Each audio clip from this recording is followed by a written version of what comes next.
If you're over 65 and you're even thinking about selling your home to downsize, you need to stop exactly what you're doing right now. Seriously. But why would I say something so crazy? Don't sign a listing agreement. Don't call a realtor. And for the love of everything, do not close on that property until you understand every single word coming out of my mouth. You're about to walk into a total buzzsaw.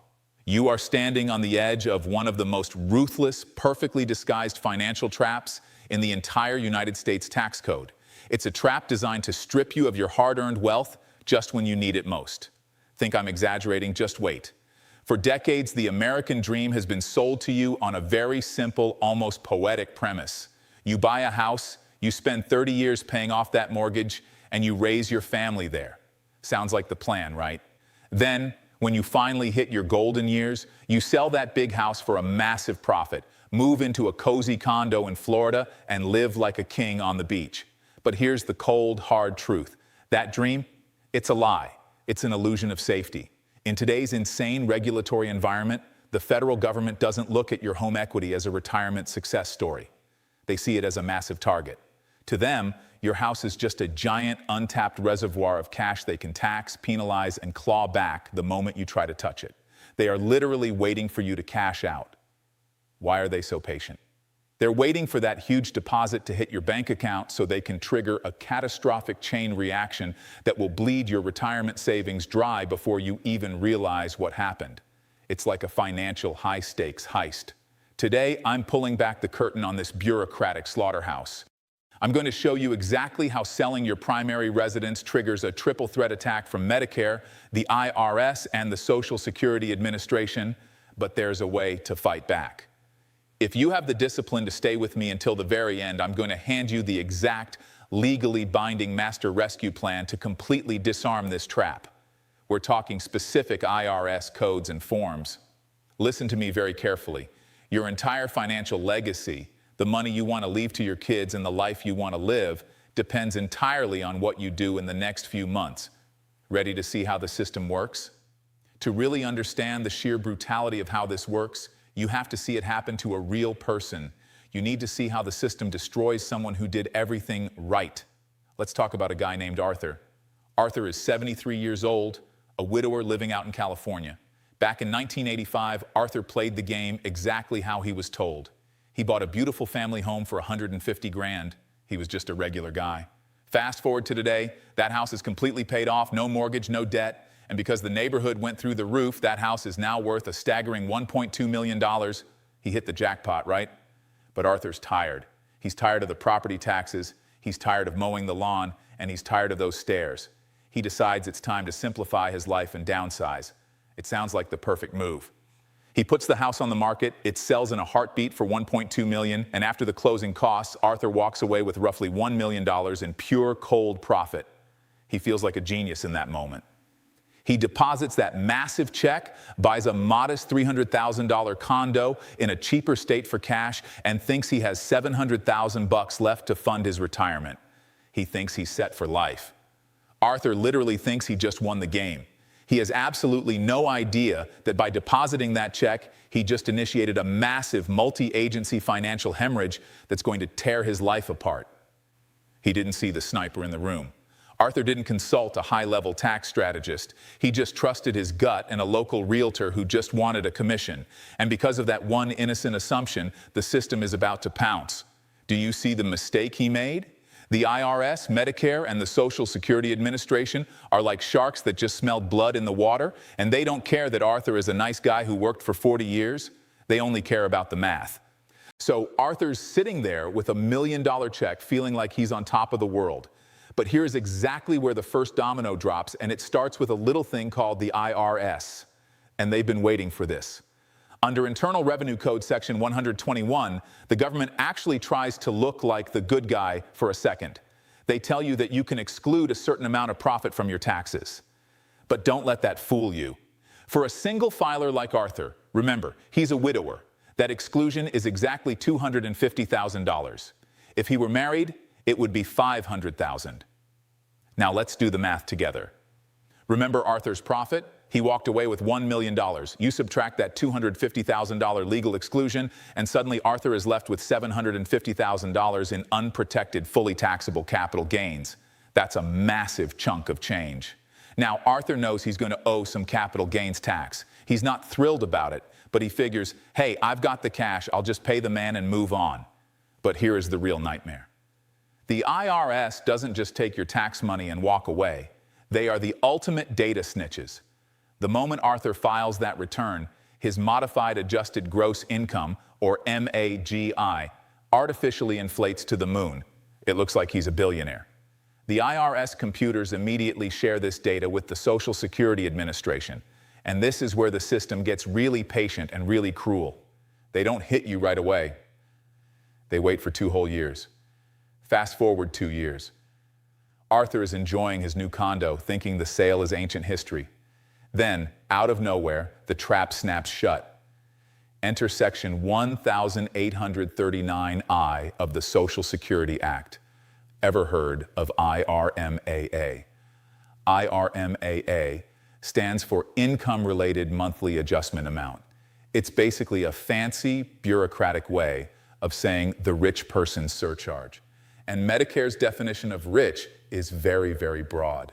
They look back at Arthur's return. Medicare's computers see that massive spike in income from 2 years ago, and they say, wow, look at Arthur. He's a high roller. He doesn't need help with his medical bills. So they decide to adjust his account. Because Arthur's MAGI broke through the highest possible income threshold during the year he sold his house, Medicare automatically slaps him with the absolute maximum IRMAA surcharge. This is where it gets ugly. His Medicare Part B and Part D premiums, the money he pays for doctors and prescriptions, don't just go up a little bit. They literally triple overnight. It's a complete financial blindside.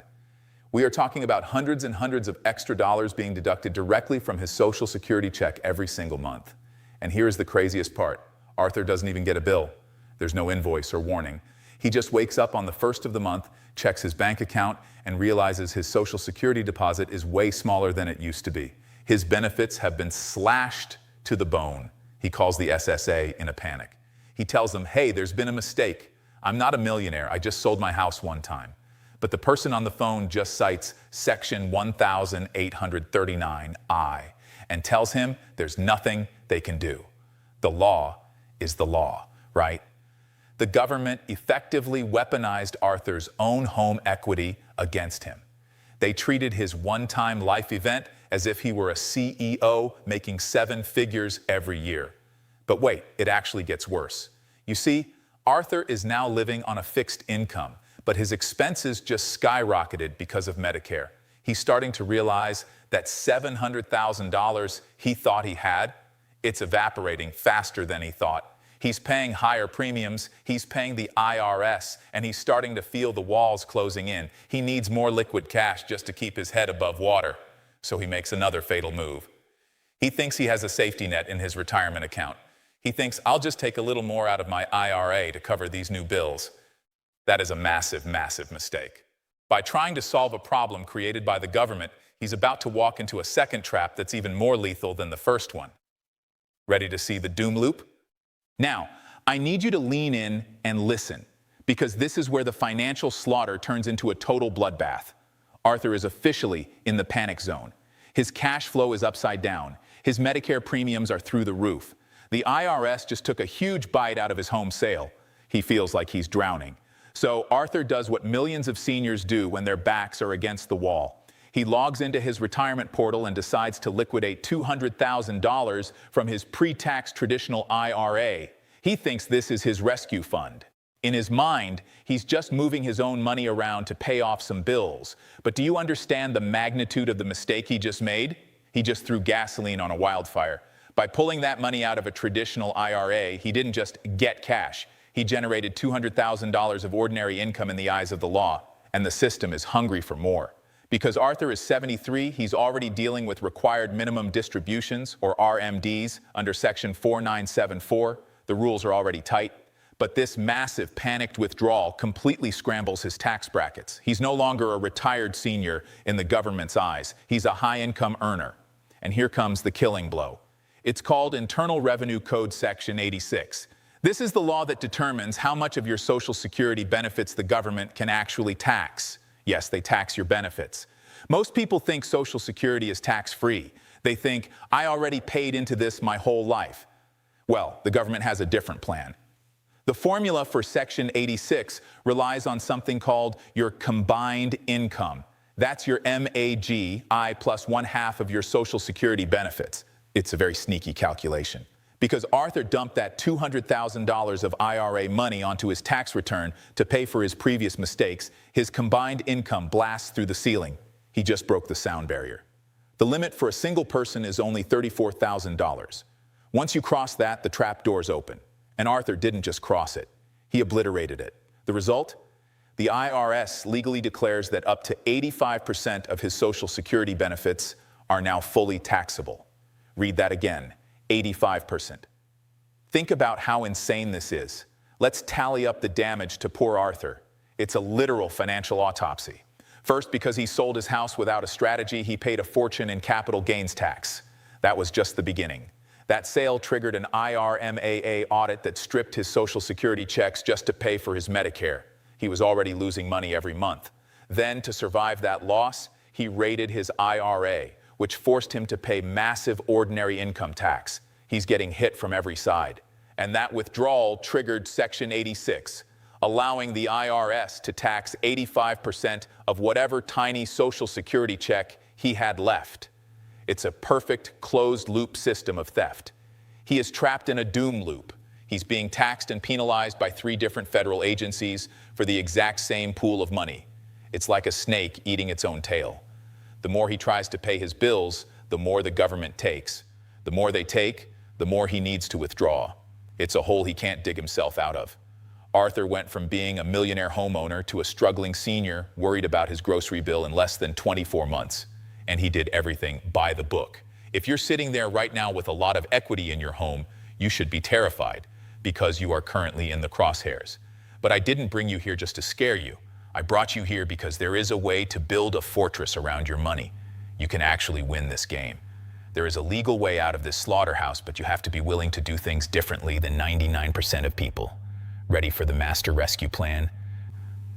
Ready for? Breathe. Just take a second and breathe. If you're sitting on massive home equity right now and you're absolutely terrified, good. You should be. Fear keeps you sharp. But I didn't pull you into this masterclass just to leave you in a state of panic. There is a legal way out of this slaughterhouse. But you have to move fast. You must execute this master rescue plan with surgical precision. And this is the most important part. You must do it before you sell the house. Sequence is literally life or death here. If you wait until the papers are signed at the title company, it's over. You've already lost. You cannot fix this retroactively. So let's talk about step 1. Step 1, you have to throttle your MAGI using an installment sale. Do not, under any circumstances, sell your house for a single lump sum payment. I know, it sounds counterintuitive. You want that big check, right? Wrong. You want the money, but you don't want the income all at once? Here's the secret weapon.